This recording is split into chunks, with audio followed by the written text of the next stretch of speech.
नमस्कार दोस्तों। जैसे कि एक विशेष रहस्य की बात चल रही थी।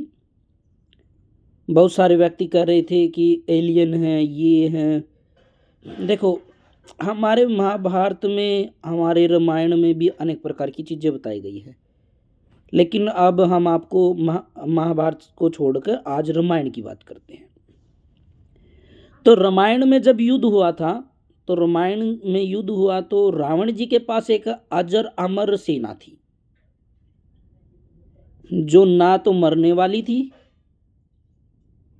ना ही उनको कोई पराजित कर सकता था। तो हनुमान जी ने उनको क्या काम किया? उनको गुरुत्वाकर्षण बल से परे फेंक दिया, अर्थात अंतरिक्ष में। तो वही आज भी, वो तो ना तो मर रही है, ना जीत किसी को कोई उसको जीत सकता है। तो वही मैंने ऐसी अजर अमर सेना है, जो आज कहते हैं कि ऊपर जो आकाश पिंड होता है, आकाश गंगाएं हैं, उसमें वो आज भी जीवित है। और कई साइंटिस्ट उसको देखते हैं, या जिन्होंने देखा है या बताते हैं। तो वो एलियन नहीं, वो अजर अमर सेना है। वो किसकी? रावण की। तो हनुमान जी ने उनको युद्ध के दौरान अंतरिक्ष में फेंक दिया था, ताकि वह दोबारा पृथ्वी पर ना आ सके। क्योंकि जब अंतरिक्ष के ऊपर जब गुरुत्वाकर्षण बल होता है, गुरु से भी पर है जो फेंक दिया है उन्होंने, तो आज तक वो वहीं पर है, वो पृथ्वी पर नहीं आ सकी। तो यही एलियन ऊपर अंतरिक्ष में रहते हैं, ना कि कोई विशेष कोई योजना है।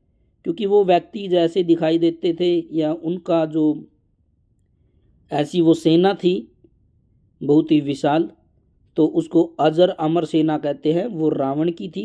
इसलिए तो रावण ने 72,000 कोड़ियों राज किया है।